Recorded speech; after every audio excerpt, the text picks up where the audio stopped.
Hey everybody, welcome back to another fun and exciting geometry class. Today we're going to be in lesson 5.7. That is found on page 245, page 245. We're going to be doing lesson 5.7 and 5.8 in this video. The first one is the ratio of areas of two triangles. So you can go ahead and open up your book there. Also look down here at my screen. And when we're talking about the area ratio of two triangles, Theorem 72 says if two triangles have an angle of one equal to an angle of the other, their areas are to each other as the product of the sides, including the equal angle. A lot of wording right there, right? So you're like, what did all that mean? Well, let's go ahead and maybe it'll be easiest to look at kind of the formula they have and then look at a couple of different angles here and triangles. So the formula that they give you here is that this is a proportion. One thing that we're getting into, and you're going to see the end of geometry basically turn into like a proportion class. You're just going to be doing a whole lot of work with proportions. This is equal to this. This fraction is equal to this fraction.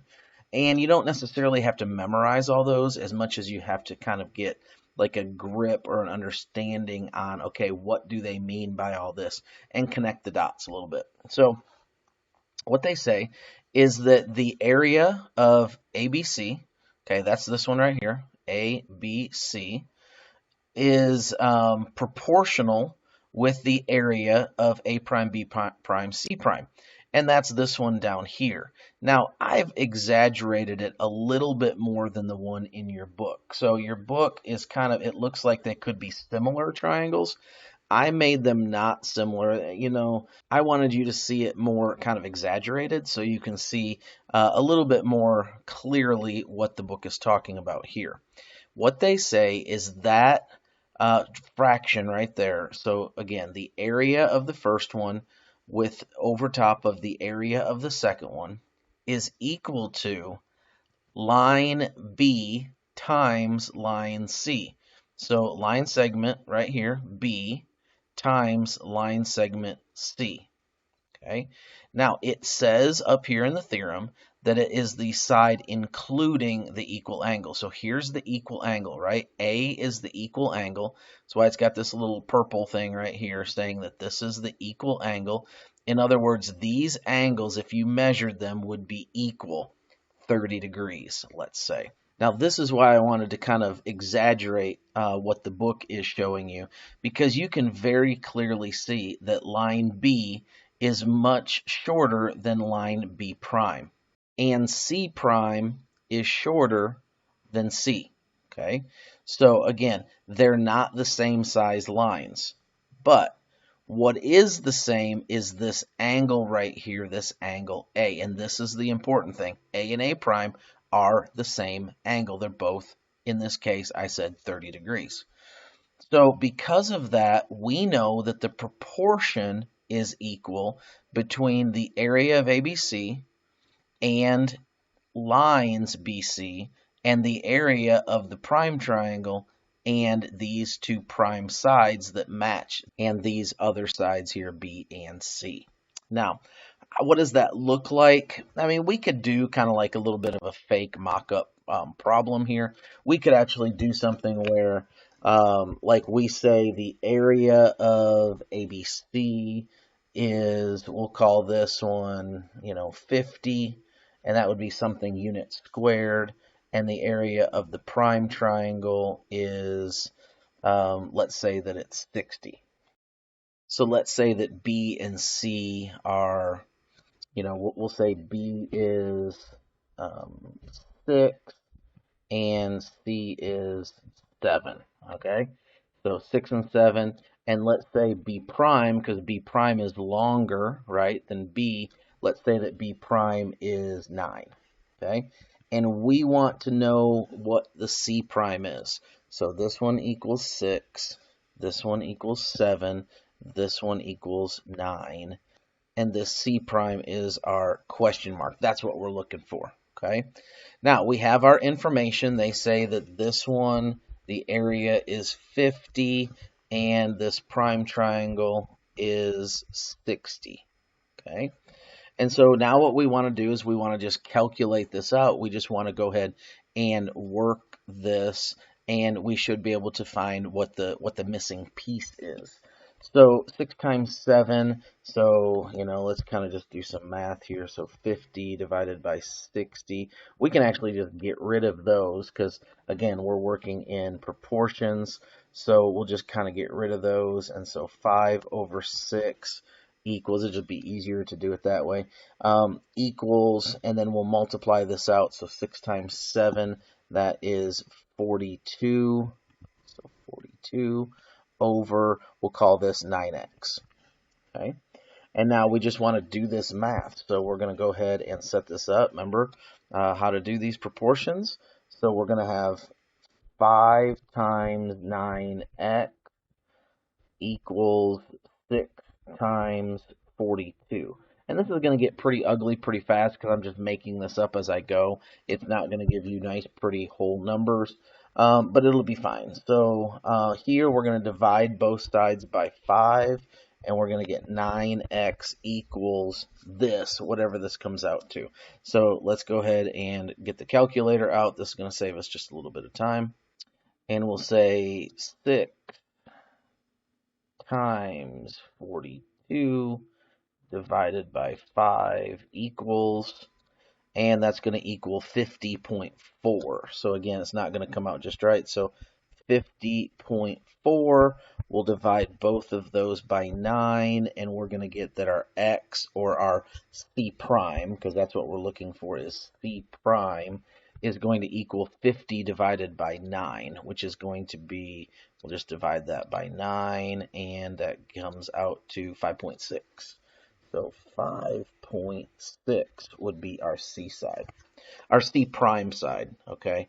So that is the way that you can tell. And remember when I said at the beginning that, remember, this C prime side has to be shorter than this one, and 5.6 is certainly shorter than 7. So it came out right. We could do some other things and just kind of prove that out a little bit, but that's how you would do that type of a problem with that, with this formula right here. So that's the important part right there, is that you know that formula. All right, now in the next lesson, 5.8, it talks about areas of two similar triangles. So now we're going to do this, basically the same thing, but now we're doing it with similar triangles. That's why I wanted to do one that was, so in your book, the example that they give you almost looks like a similar triangle for the first one. So I wanted to do one that wasn't really a similar triangle so you could kind of see that. And then down here, we're going to do the same thing. If you look here, basically that's the same starting point, but we're going to do it with a similar triangle. So now what they're saying is that you could do it with a squared instead of AB or CB, or I guess we use CB on this one, or BC, okay? So now they're saying with similar triangles, you can actually just square one of the sides and it will all work out the same. There's a reason for that, okay? So if you look at these, remember, and this is kind of the thing that sometimes you got to remember because it's been a long time since we dealt with similar triangles. Remember that A equals A prime because it's similar. So those ones are equal. C is equal to C prime. And B, put 3 on there, is, I'm not going to be able to get 3 in there. Yeah, I did. There we go. Is equal to B prime. Now, what does that mean? Here's the crazy thing, right? Like, we could take those principles that we learned up here about like the side that's equal or contained, and we could apply it around this thing, and what you end up with, it's kind of like, mind blown, but you end up with the fact that you can just square one of the sides and it's proportional. So in similar triangles, all you have to do is square one of the sides and the prime, and you will end up with a proportion based on that. Okay, and why is the side squared? Why do we have to square the side? Don't forget, because this is squared. You say, well, we didn't have to square the other one. When you were up here, you didn't square these. No, but we did, because we took B and C. Okay, so we took one of each. So that gave us two sides. So this, let's say that this was, X and times x. Well, that would equal x squared. If these were both variables x, we end up with x squared. This is like length times width, right? When we do that, we end up with a square measurement. So we did square that, even though we were using two different things, we would end up with a square because we're using two different lengths or two different sides of the triangle. Here, because we're using the same side, we're using the A side, for example, and the A prime side, we would have to square each one of those because we have to have two measurements because we're using area over here. Area is always in square, so we have to have two measurements. Up there, we had B and C. Here, we just have A times A or A squared. So, right, that's what that is, A times A. A squared is A times A. So that's where you get your two measurements in order to make it area, okay? Let's go ahead and look at Theorem 74.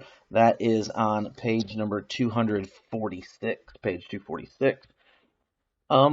What we have here is that the area of two similar polygons are to each other as the squares of any two corresponding sides.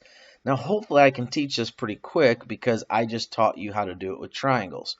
We're doing the same thing except we're doing it with polygons.